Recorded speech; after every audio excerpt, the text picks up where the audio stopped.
மேடையில் அமர்ந்திருக்கும் அனைவருக்கும் மற்றும் அரங்கில் அமர்ந்திருக்கும் அனைவருக்கும் என்னுடைய காலை வணக்கத்தை தெரிவித்துக் கொள்கிறேன். பொதுவாக திருநங்கைகளின் இலக்கியம், திருநம்பிகளின் இலக்கியம் என்பதையும் தாண்டி ஒட்டுமொத்தமாக திருநர் இலக்கியம் என்ற கட்டத்திற்கு இன்று வந்திருக்கிறோம். தமிழில் திருநங்கை என்ற வார்த்தைக்கு முன்பு அரவாணி என்ற சொல்தான் பயன்படுத்தப்பட்டது. அதற்கு முன்பு பல இழி சொற்கள் பயன்படுத்தப்பட்டாலும் 2008ஆம் ஆண்டு ஸ்ரீதர் என்றொரு IAS ஆஃபீஸர் விழுப்புரம் கூவாகம் திருவிழாவில் தான் அதுவரை அலிகள் என்று இழி சொற்களால் விழித்து கொண்டிருந்த ஒரு சமூகத்தை அரவான் கோவிலுக்கு வந்து அந்த வழிபாடு மற்றும் பிரார்த்தனைகள் போன்ற மகாபாரத கதையொட்டி வருகிற அந்த அரவான் என்ற அந்த கதாபாத்திரத்தை மையப்படுத்தி அந்த விழா நடப்பதால் அரவாணி என்ற பெயரை இட்டார். ஆனால் அது கூட சில காலம், சில வருடங்கள் தான் அதை பயன்படுத்தினோம். அதுவும் ஒரு பொருத்தமற்ற ஒரு வார்த்தையாகத்தான் இருந்தது. அதன் பிறகு அந்த வார்த்தையை நடைமுறைக்கு கொண்டு வந்தவர் முத்தமிழறிஞர் கலைஞர் அவர்கள். அரசு கெஜெட்லேருந்து எல்லாவற்றிலும் அந்த வார்த்தை தற்போது பயன்படுகிறது. ஒரு சமூகத்திற்கு ஒரு மொழி என்பது முக்கியமான ஒன்று. அதையும் தாண்டி அந்த மொழியில் எந்த ஒரு சமூகத்தினரையும், குறிப்பாக கடைநிலை சமூகத்தினரை எப்படி விழிக்கிறோம், எப்படி அழைக்கிறோம் அப்படி என்பதை பொறுத்து தான் அவர்களுக்கான இருப்பு என்பது இந்த சமூகத்தில் இருக்கும். அந்த வகையில் ஒட்டுமொத்த இந்திய தேசத்தின் விளிம்பு நிலை மக்களாக, அறியப்படாதவர்களாக, மறைக்கப்பட்ட வரலாறுகள் பலதுடன் வாழ்ந்து கொண்டிருக்கிற திருநங்கைகளுக்கு ஒரு முகவரி என்பது தமிழ்நாட்டில் தான் தொடங்கியது. அதையும் தாண்டி திருநங்கைகளுடைய முன்னேற்றம் என்பதும் தமிழ்நாட்டில் தான் தொடங்கியது. இலக்கியத்தை பொறுத்தவரை தமிழில் தான் முதலில் திருநங்கைகளை எழுதத் தொடங்கினார்கள். எழுத்தாளர் திருநங்கை ரேவதி அவர்கள் எழுதிய உணர்வும் உருவமும் என்ற நூல்தான் முதல் நூல். அதனைத் தொடர்ந்து லிவிங் ஸ்மைல் வித்யா எழுதிய நான் சரவணன் எனும் வித்யா மற்றும் நான் எழுதிய குறி அறுத்தேன், இன்னும் பல இலக்கியங்கள், பிரியா பாபு அவர்கள் எழுதிய ஒரு முக்கியமான ஆய்வு நூல் உட்பட 2008, 7, 8, 9, 10 ஆகிய ஆண்டுகளில் வந்த புத்தகங்கள். எனினும் தமிழில் இன்னும் திருநங்கைகளும் திருநம்பிகளும் சொற்ப அளவில்தான் தங்களுடைய கதைகளை எழுதி கொண்டிருக்கிறார்கள். அக்கை பத்மசாலி என்ற என்னுடைய தோழியும் மற்றும் சக சமூக செயற்பாட்டாளரின் சொந்த வாழ்க்கையை, ஆட்டோபயோகிராஃபியை கன்னடத்திலும் பிறகு ஆங்கிலத்திலும் அது வெளிவந்தது. அவற்றை தமிழில் கொண்டு வருகிற ஒரு முயற்சியாக அகிலா அவர்கள் முயன்று அதை கொண்டு வந்திருக்கிறார். முழுவதுமாக நூலை நான் படித்தேன்.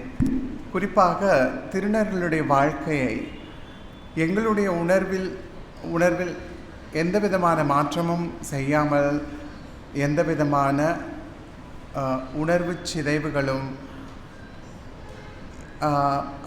அந்தந்த இடத்தில் ஒரு திருநங்கை அனுபவித்த இன்பமும் அல்லது பல்வேறு உணர்வுகளையும் எந்த ஒரு பாசாங்கும் இல்லாமல் அக்கை எப்படி எழுதியிருக்கிறாரோ அது போலவே அகிலா அவர்கள் எழுதியிருக்கிறார். அந்த வகையில் ஒரு மொழிபெயர்ப்பு இலக்கியம் என்ற வகையில் பார்த்தால் நிச்சயமாக வெற்றி பெற்றிருக்கிறார் என்று தான் சொல்ல வேண்டும்.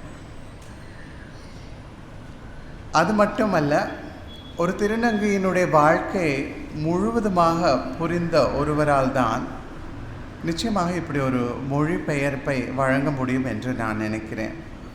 இதில் பயன்படுத்தப்பட்டிருக்கிற மொழி நடையாகட்டும், அக்கையினுடைய வாழ்க்கையை விவரிக்கின்ற விதம், ஃபர்ஸ்ட் பர்சன் அக்கவுண்ட் என்று சொல்வோம். அக்கை தமிழில் தன்னுடைய கதையை சொல்வதைப் போல எந்த பாசாங்கமின்றி இருப்பது மொழிபெயர்ப்பாளரின் அந்த மொழியையும் தாண்டி நாம் இந்த கதை சொல்லியின் அதாவது அக்காயின் வாழ்க்கைக்குள் முழுவதுமாக நாம் சென்று விடுகிறோம். அக்காயை நன்றாக அறிவேன். எங்களுக்குள் நிறைய கருத்து வேறுபாடுகள், சமூக செயற்பாட்டாளர்கள் என்ற முறையில் கர்நாடகாவில் அக்கையின் செயல்பாடுகளும் இந்தியா மற்றும் தேசிய அளவில் என்னுடைய செயல்பாடுகளும் இன்று வரை தொடர்ந்து கொண்டிருக்கின்றன. இந்த புத்தகத்தில் அக்கையின் வாழ்க்கையில் சில விவரங்கள் அவள் எழுதுகிறாள். அந்த சமயத்தில் இருந்துதான் ஒரு பாலியல் தொழிலாளியாக உருவெடுத்தேன். நான் மிகவும் மோசமானவளானேன். எல்லோரிடமும் மிகவும் கடுமையாக நடந்து கொண்டேன். பூங்கா முழுமையிலும் இருக்கும் முக்கியமானவர்களில் ஒருத்தியாக மாறிப்போயிருந்தேன். எனக்கு கீழாக பேண்ட்டும் சட்டையும் போட்ட 6 அல்லது 7 பேரை ஏவலுக்கு வைத்திருந்தேன். அந்த காலகட்டத்தில் நான் என் குடும்பத்தோடு தான் இருந்தேன். நான் ஒரு அலுவலகத்தில் வேலை செய்வதாக பொய் சொல்லிக்கொண்டு பேண்ட்டையும் சட்டையும் போட்டுக்கொண்டு தான் இருந்தேன். எனக்கு அதிகப்படியான வாடிக்கையாளர்கள் கிடைத்தால் அன்றைக்கு அலுவலகத்தில் வேலை முடிய நேரமாகும் என்று என் பெற்றோரிடம் தெரிவித்து விடுவேன். தான் ஒரு பாலியல் தொழிலாளியாக வேலை செய்ததை மட்டுமின்றி பல சமயங்களில் தான் பாலியல் வன்புணர்வுக்கு ஆளாக்கப்பட்டதை எந்த பாசாங்குமின்றி அக்கை அதை விவரமாக விவரித்திருப்பது பார்வையாளரை அதிர்ச்சிக்குள்ளாக்குவது மட்டுமல்ல, அவருடைய எழுத்தின் நேர்மையையும் தன்னுடைய வாழ்க்கையை மக்களிடத்தில் கொண்டு செல்ல வேண்டும் என்ற அவசரத்தையும் பிரதிபலிப்பதாக நான் பார்க்கிறேன். அது ஒவ்வொரு திருநங்கையினுடைய இலக்கியத்திலும் நாங்கள் நிச்சயமாக அந்த ஒரு அவசரத்தோடு தான் நாங்கள் எழுதுகிறோம். ரேவதி அவர்களுடைய உணர்வும் உருவமும், வெள்ளை மொழி, வித்யாவினுடைய கதை, அக்கையனுடைய கதை, என்னுடைய கவிதைகள் எல்லாமே அந்த ஒரு அவசரத்தில் இருக்கிறது. ஏனென்றால் ஒட்டுமொத்த சமூகமே ஒரு பிம்பத்தோடு திருநங்கைகள் என்றால் இப்படித்தான், திருநங்கைகள் என்றால் இப்படித்தான் என்ற ஒரு பல தவறான பிம்பங்களோடு வாழ்ந்து கொண்டிருக்கும் பொழுது எங்களுடைய வாழ்க்கை கதையை நாங்களே சொல்வது என்பது மிக அத்தியாவசியமாகிறது. ஏனென்றால் குறிப்பாக திரைப்படங்களில் திருநங்கைகளை காட்டுகிற விதம் ஆண்டாண்டு காலமாக அதனால் உருவாகி இருக்கிற மிக மிக மோசமான ஒரு சமூக பிம்பங்கள், இவற்றையெல்லாம் உடைக்க இன்னும் நாங்கள் மிகவும் சிரமப்பட்டு கொண்டிருக்கிறோம்.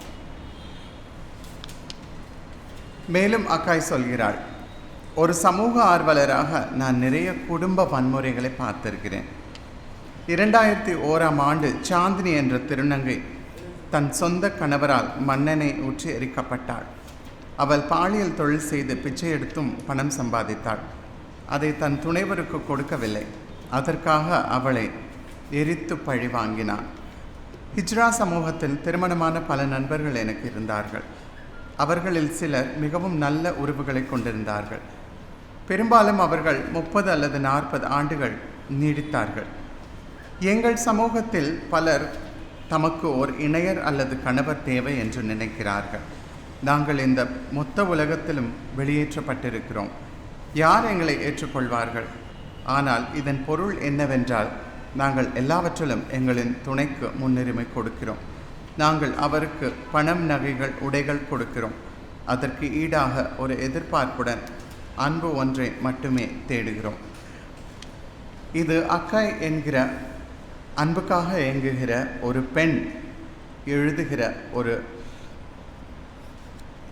ஒரு கதையாகத்தான் நான் பார்க்கிறேன். ஒரு திருநங்கை என்பதையும் தாண்டி தன்னுடைய உணர்வை, தன்னுடைய பெண்மையை, தன்னுடைய உடல் மாற்றத்தை, தன்னுடைய பாலியல் அறுவை சிகிச்சையை, தான் வளர்த்த கூந்தலை, தான் அணிகிற சேலையை, இந்த சமூகத்தில் தான் உருவாக்கி இருக்கிற தன் சுய அடையாளத்தை அங்கீகரித்து அதன் மீது அன்பு செலுத்தி காதல் செய்கிற ஒருவனை ஒவ்வொரு திருநங்கையும் தேடிக்கொண்டிருக்கிறாள்.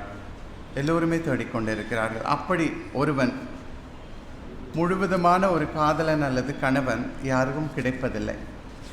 அப்படி கிடைக்கும் சிலர், பெரும்பாலானவர்கள் தன் காதலை தக்க வைத்து கொள்வதற்காக அந்த காதலன் செய்கிற பிழைகளை, ஏமாற்று வேலைகளை, பொருளாதார சுரண்டல்களை எல்லாம் சகித்து கொண்டு தான் இன்றளவும் திருநங்கைகள் வாழ்ந்து கொண்டிருக்கிறார்கள்.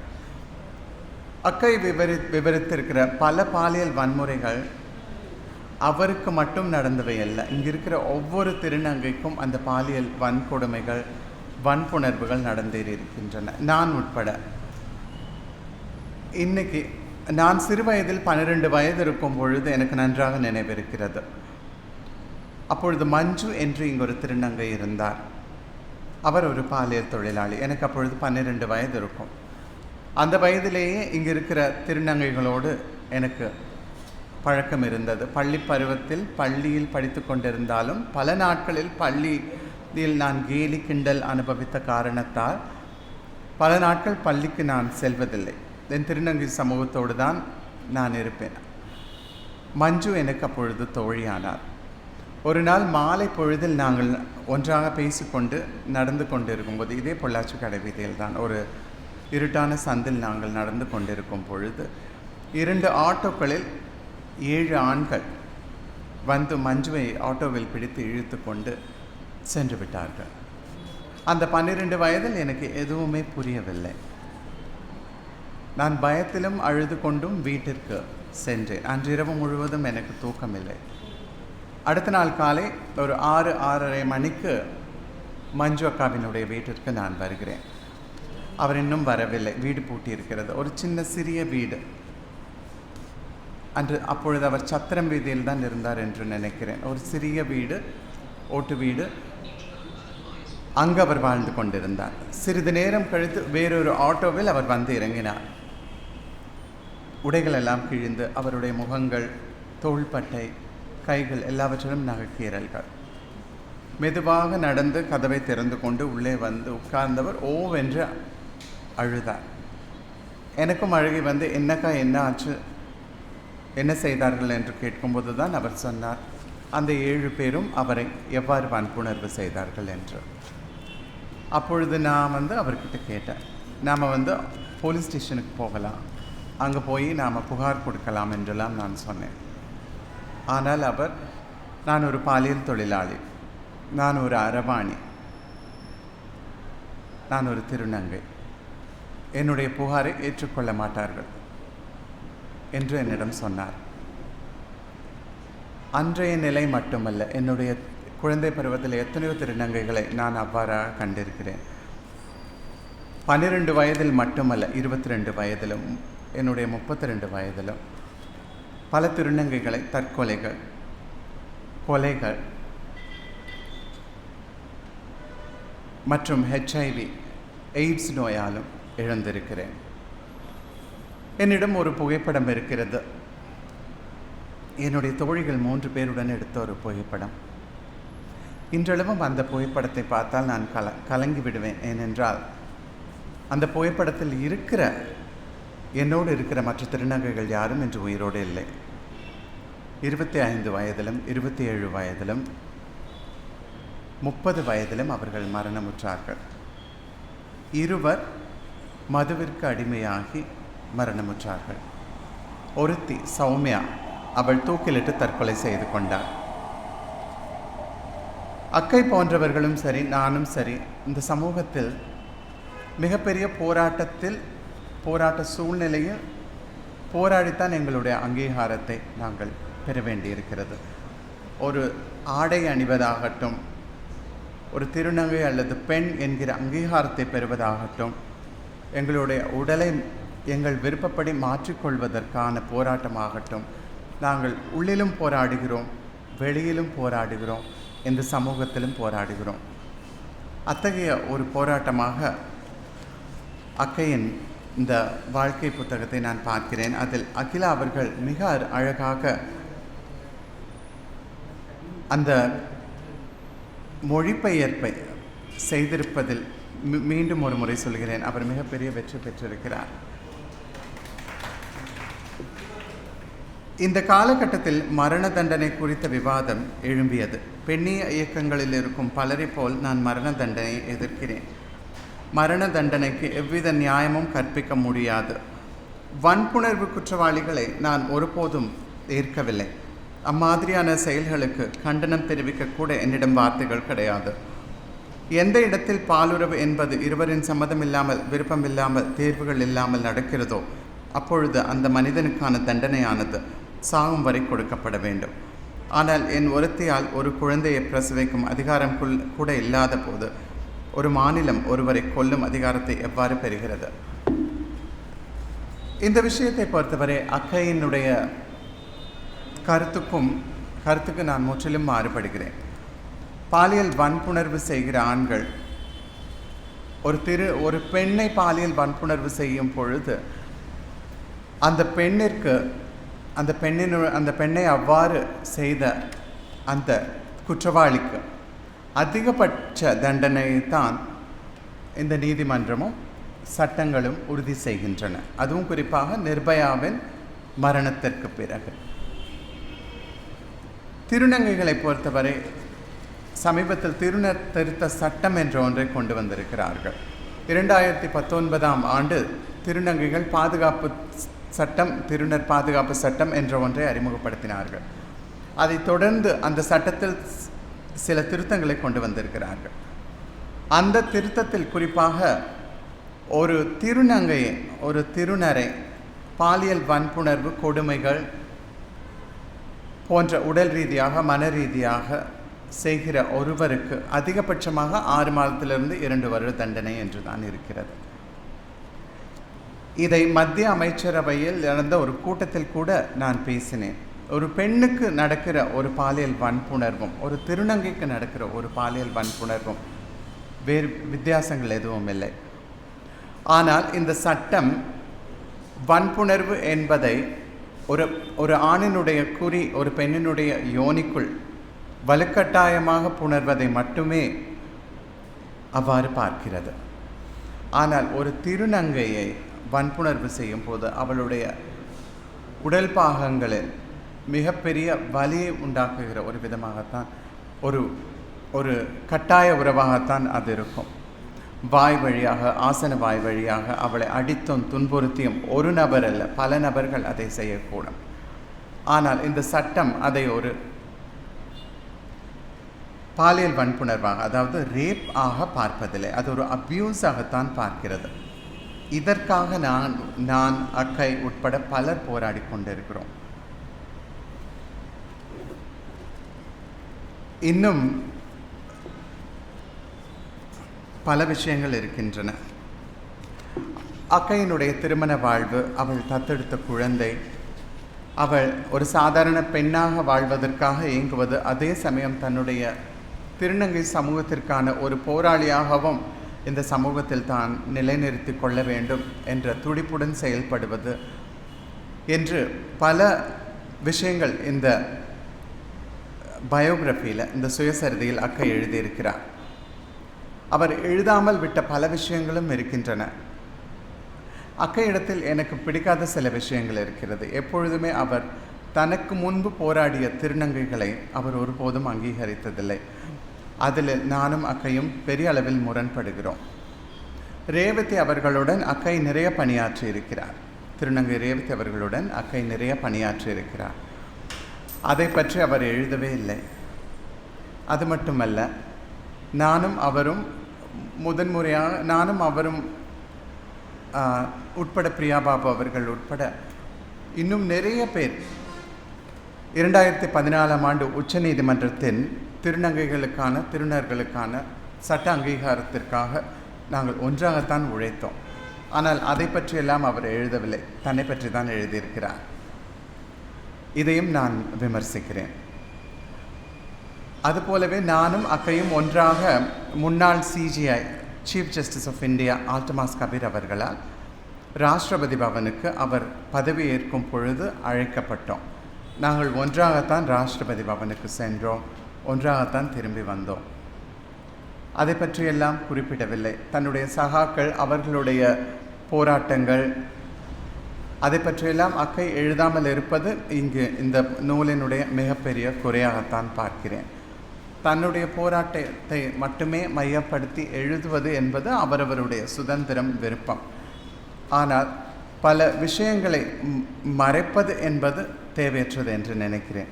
மற்றபடி ஒரு திருநங்கையின் போராட்டமான வாழ்க்கையாக இந்த நூலில் அக்கை பத்மசாலி எழுதியிருப்பது தன்னளவில் முற்றிலும் நேர்மையான ஒரு தன்னுடைய கதை சொல்லலை அவர் கையாண்டிருக்கிறார். தன்னுடைய போராட்டத்தை என்ற எந்த விதமான பாசாங்கும் இன்றி அவர் எழுதியிருப்பதும் அதை தமிழில் அகிலா அவர்கள் மொழிபெயர்த்திருப்பதும் மிகவும் சிறப்பாக இருக்கிறது. இந்த நூலை பற்றிய அறிமுகத்தையும் விமர்சனத்தையும் எனக்கு வழங்கியதற்கு பொள்ளாச்சி இலக்கிய வட்டம் மற்றும் திரு பூபாலன் அவர்கள், தோழர் அம்சப்பிரியா அவர்கள் ஆகியோருக்கு நான் நன்றி தெரிவித்துக் கொள்கிறேன். மேலும் இந்த நூலை ஒரு திருநங்கையினுடைய சரித்திரத்தை, ஒரு திருநங்கையினுடைய சரிதையை கன்னடத்தில் மற்றும் ஆங்கிலத்திலிருந்து தமிழுக்கு எடுத்து வருகிற பெருமுயற்சியில் மிகச்சிறப்பாக செயலாற்றியிருக்கிறார், மொழிபெயர்த்திருக்கிறார் அகிலா அவர்கள். அவருக்கு எனது பாராட்டுக்கள். நன்றி, வணக்கம்.